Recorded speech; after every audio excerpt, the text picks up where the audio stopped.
Hello friends, यहाँ पर मैं आपसे बात करना चाहता हूँ अबाउट द कॉन्सेप्ट ऑफ पे योरसेल्फ फर्स्ट। आपने देखा होगा कई बार और कई लोगों की ये समस्या रहती है और लोग कहते हैं कि पैसा कमाता तो हूँ लेकिन रुकता नहीं है। पैसा आता तो है लेकिन रुकता नहीं है, सब चला जाता है। तो क्या करें कि पैसा रुके, क्या करें कि ये करें। यहाँ पे बेसिक नज़रिए का डिफरेंस है। यहाँ पर बेसिक जो फ़र्क है वो फ़र्क ये है कि आप पैसे को और खर्चे को किस नज़र से देखते हैं, किस तरीके से देखते हैं। यहाँ पर स्क्रीन पे आपको जो दिख रहा है, द कंसेप्ट इज पे योर सेल्फ फर्स्ट। इसका अर्थ क्या है, इसका मतलब क्या है? मतलब ये है कि ये अगर ब्लू में आप देख रहे हैं कि ये आपकी इनकम है, ये इनकम आपके बिजनेस से हो सकती है, ये इनकम आपकी सैलरी से हो सकती है, ये इनकम आपकी किसी भी तरीके से हो सकती है। ये मैं इस एक्टिव इनकम की बात कर रहा हूँ। आपकी एक्टिव इनकम मतलब आपके काम करने की वजह से जो इनकम आपकी होती है वो बिजनेस से हो सकती है या फिर वो आपके जॉब से भी हो सकती है। उसमें से सबसे पहले आपको अपना सेविंग और इंटरेस्ट पहले बाहर निकाल लेना है। मतलब जो इंटरेस्ट आपको इंटरेस्ट नहीं, इन्वेस्टमेंट पहले बाहर निकाल लेना है। राइट? मतलब ये कि सेविंग्स में से पहले इन्वेस्टमेंट बाहर निकाल लेना है ताकि आपकी एक एडिशनल जो है पैसिव इनकम शुरू हो सके। वो जो आप सेव करेंगे या इन्वेस्ट करेंगे उससे आपकी एक पैसिव इनकम शुरू हो जाएगी जो कि आपकी एक एडिशनल इनकम बनेगी। और फिर उसके बाद में आपके बिल्स और ईएमआईज है। ज़िंदगी के फर्स्ट हाफ में ईएमआईज ज़्यादा रहते हैं और ज़िंदगी के सेकंड हाफ में बिल्स ज़्यादा रहते हैं। तो ये बिल्स और ईएमआईज तो कभी भी आपका पीछा छोड़ने वाले हैं नहीं। राइट? सो सबसे पहले अपना सेविंग्स और इन्वेस्टमेंट्स निकालना, उसके बाद में बिल्स और ईएमआईज जो है उसका पैसा अलग निकाल के रखना, और फिर अब जो बचा उसमें से आप जो है खर्चा कीजिए, लग्जरी कीजिए, ये कीजिए। इसका मतलब ये है कि यू पे योर सेल्फ फर्स्ट। पे योर सेल्फ फर्स्ट यानी जो सेविंग और इंटरेस्ट है उसको कहते हैं पे योर सेल्फ फर्स्ट। और खर्चे यानी जो स्पेंड्स हैं, जो आपके लग्जूरियस स्पेंड्स हैं, और जो एसेंशियल स्पेंड्स हैं वो हो गए आपके बिल्स और ईएमआई। तो ये जो नीचे का जो लाइन आपको जो दिख रही है ये सही तरीका है पे योर सेल्फ फर्स्ट। यानी फिर से एक बार बता देता हूं, आपकी जो भी एक्टिव इनकम हो रही है, आपके काम करने की वजह से जो इनकम हो रही है, उसमें से सबसे पहले आप अपने सेविंग्स और इन्वेस्टमेंट्स निकाल दें ताकि आपकी पैसिव इनकम का जल्दी जिंदगी में जल्दी आपका पैसिव इनकम का एक सोर्स बन जाए। उसके बाद जो एसेंशियल एक्सपेंसेस हैं जो कि आपके ईएमआईज और बिल्स वगैरह हैं उनको फिर अलग कर लीजिए, और फिर जो बचता है उसमें आप खर्च कीजिए, एंजॉय कीजिए और आप अपनी लग्जरी जो है वो कमाइए।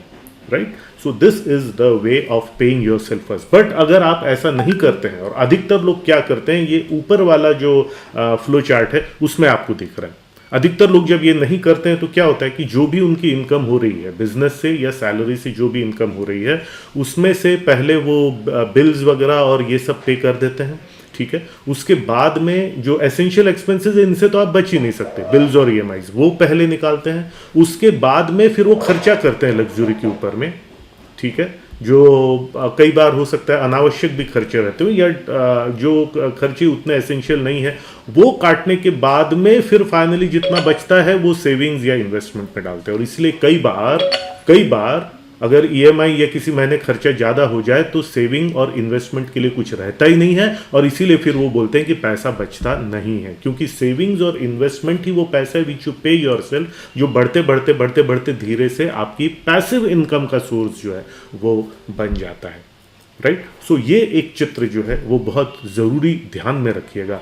सबसे पहले आपको अपने जो इन्वेस्टमेंट और सेविंग्स पहले निकाल लेना है इनकम में से, उसके बाद में आपको जो एसेंशियल एक्सपेंसेस हैं वो निकाल लेना है, और फिर जो बचता है उसमें आप मज़े कीजिए, उसमें आप एंजॉय कीजिए। लेकिन एंजॉय करने का पैसा अगर पहले ही निकाल लेंगे तो सेविंग्स और इन्वेस्टमेंट के लिए कुछ नहीं बचेगा, यानी आपका सेकेंडरी सोर्स ऑफ इनकम कभी बन नहीं पाएगा।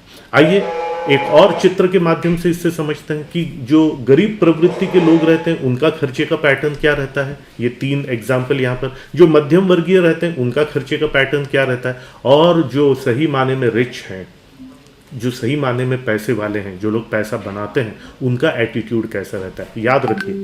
याद रखिए आप कितने अमीर बनेंगे ये आपकी इनकम पे डिपेंड नहीं करता है, ये आपके एटीट्यूड पे डिपेंड करता है, आपके पैसे खर्चने की आदतों पे डिपेंड करता है। कोई ज़रूरी नहीं है कि बहुत बड़ी इनकम होने से ही बहुत आपका पैसा बनेगा। अगर बहुत बड़ी इनकम भी है लेकिन आपकी सोच सही नहीं है, गलत जगह पे गलत खर्च कर देते हैं, तो फाइनली आपके पास कुछ नहीं बचेगा। याद रखिए, इनकम आपका पैसा नहीं है, आपकी सेविंग और इन्वेस्टमेंट जो अंत में बचती है वो आपका पैसा है। तो लेफ्ट साइड में देखिए, पुअर पीपल, इनको इनकम आती है और इसमें से जो इनके वांट्स हैं, जो लग्जरीज वगैरह हैं, ठीक है, वो उस पर वो खर्च कर देते हैं और बाद में जो एसेंशियल एक्सपेंसेस उनके लिए रखते हैं और इसीलिए हर बार महीने के अंत में तंगी में आ जाते हैं या माइनस में चले जाते हैं, जैसे आपने देखा हो, कोई लेबरर है, जब भी पैसा मिलता है वो शाम को जाकर के उसकी शराब पी लेता है या आलतू फालतू कुछ खरीद लेता है और फिर एसेंशियल खाने पीने के लिए, फैमिली के लिए कोई पैसा नहीं बचता और इस आदत की वजह से वो ताउम्र गरीब ही रहता है।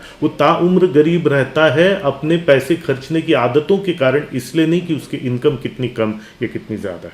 फिर मिडिल क्लास व्यक्ति अगेन फिर वही करता है, इनकम में से पहले अपने खर्चे निकालते हैं और जो बचता है उसको लास्ट में रखता है और जनरली कभी कुछ लास्ट बचता नहीं है इन्वेस्टमेंट के लिए, और इन्वेस्टमेंट के लिए जनरली कुछ खास बचता नहीं है। तो ये भी जो है मिडिल क्लास पहले अपने खर्चे निकालता है और फिर बाद में जो बचता है उसको खर्च कर देता है अपने लग्जरीज के लिए। बट अगेन, जो रिच प्रवृत्ति के लोग रहते हैं, जो वेल्दी प्रवृत्ति के लोग होते हैं, उनकी वेल्थ कैसे बनती है? जो भी इनकम आता है उसमें से पहले वो इन्वेस्टमेंट का पैसा निकालते हैं, उसके बाद में फिर एक्सपेंसेस निकालते हैं, जैसा हमने पिछले चार्ट में देखा था, और फिर जो बचता है उसमें वो लग्जरीज जो हैं वो एंजॉय करते हैं। अब मुझे एक बात बताइए, यहाँ पर एक चीज़ बहुत समझने लायक है कि अगर आपके पास एक्सपेंसेस के लिए पैसा बचता नहीं है, एक्सपेंसेस के लिए पैसा बचता नहीं है, क्योंकि एक्सपेंसेस के लिए अगर पैसा बचता नहीं है, ईएमआईज देने के लिए पैसा नहीं बचता, दवाई के खर्चों के लिए, दूसरों के लिए, अगर बच्चों की फीस के लिए, बाकी चीज़ों के लिए अगर आपके पास पैसा नहीं बचता, तो इसका मतलब क्या है? क्योंकि इन्वेस्टिंग तो नेसेसरी है, एलआईसी में आपने इन्वेस्ट किया, जहाँ भी किया, इन्वेस्टिंग तो नेसेसरी है। जितना आपका पैसा नहीं बचता उतनी आपको फिर अपनी इनकम बढ़ानी पड़ेगी। तो इनकम कितनी बढ़ानी है ये हमको आइडिया मिलता है जब हम पहले इन्वेस्ट कर देते हैं और फिर बाद में एक्सपेंसेस और वांट्स अगर हमारी ज़्यादा हैं तो उतना इनकम हमको बढ़ाना पड़ेगा।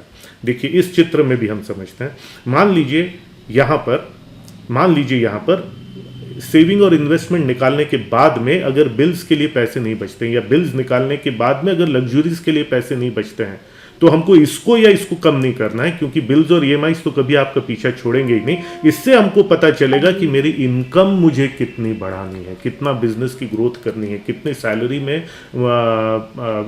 में मेरे को प्रमोशन चाहिए और उसके लिए फिर आप काम करते हैं। सैलरी में ग्रोथ चाहिए तो उसके लिए आप काम करते हैं, बिजनेस इनकम में ग्रोथ चाहिए तो उसके लिए आप काम करते हैं, और फिर आपकी इनकम इतनी हो जाती है कि आपके लिए स्पेंडिंग के लिए भी फाइनली कुछ पैसा बचता है। इस वीडियो को 2-3 बार देखिएगा ताकि आप अच्छे से इसको समझ सकें, राइट? क्योंकि याद रखिए, इफ़ यू पे योर सेल्फ फर्स्ट यानी आप अपने इन्वेस्टमेंट्स और सेविंग्स के लिए अपने आप को पहले पे करते हैं, तो फिर बाद में आपको लग्जरी के लिए जो पैसा बचता है उसमें आप लग्जरी एंजॉय कीजिए। लग्जरीज ज़्यादा लाइफ में अगर आपको चाहिए तो इनकम कितना बढ़ाना पड़ेगा, ये आपको आंसर मिल जाता है। और सेकेंडली, ये सेकेंड नंबर पे सेविंग या इन्वेस्टमेंट जब आप करते हैं, सेविंग या इन्वेस्टमेंट, तो धीरे से आपका एक एक्टिव सोर्स ऑफ इनकम है जिसके लिए आप काम कर रहे हैं, और दूसरा एक secondary source of passive income भी बन जाता है, क्योंकि आपका सेविंग और इन्वेस्टमेंट धीरे धीरे बढ़ के आपको एक सेकेंडरी सोर्स ऑफ इनकम देता है। तो दोस्तों, ये चीज़ों का ध्यान रखिएगा और ऑलवेज पे योरसेल्फ फर्स्ट। अगर ये वीडियो आपको पसंद आया तो आपको इसमें क्या अच्छा लगा नीचे ज़रूर लिखिए, और किस प्रकार की वीडियोस आप चाहते हैं ये मुझे आप बताइए, ताकि वैसे वीडियोस मैं आपके सामने लेकर के आ सकूं और हम और आप मिल करके एक बेहतर दुनिया, एक बेहतर वर्ल्ड जो है वो बना सकें। अगर आप मेरे साथ जुड़े रहना चाहते हैं तो ajayshesh.co/invest इस साइट पर जा करके, ajayshesh.co/automate इस साइट पर जा करके आप मेरे जो कोर्सेज हैं और अलग अलग जो मैं बिजनेस ट्रेनिंग्स जो देता हूं उसके बारे में आपको जानकारी मिल सकती है। फिर हम मिलेंगे किसी और वीडियो में, तब तक के लिए आप सबको बहुत बहुत धन्यवाद और नमस्कार। हेलो फ्रेंड्स, मैं उम्मीद करता हूं ये वीडियो आपकी उम्मीदों पे खरा उतरा होगा और इससे आपकी लाइफ और बिजनेस में एक पॉजिटिव चेंज आएगा। ये पॉजिटिव चेंज तभी आएगा जब आप इस वीडियो को सिर्फ देखेंगे और सुनेंगे नहीं, बल्कि इसमें कही हुई बातों को अमल में भी लाएंगे, क्योंकि एक्शन लेने से ही आपको लाइफ में रिजल्ट्स मिलेंगे। किसी भी अन्य जानकारी के लिए, हमारे दूसरे ट्रेनिंग प्रोग्राम्स के लिए, हम और आप लॉन्ग टर्म कैसे जुड़ सकते हैं, इन सब की जानकारी के लिए यहाँ पर दिया हुआ जो हमारा वेबसाइट पोर्टल है ajayshesh.in, उस पर जाएं और सभी जानकारी आपको मिलेगी। आपके उज्जवल भविष्य की, बिजनेस की, लाइफ की मैं कामना करता हूं। बहुत बहुत धन्यवाद।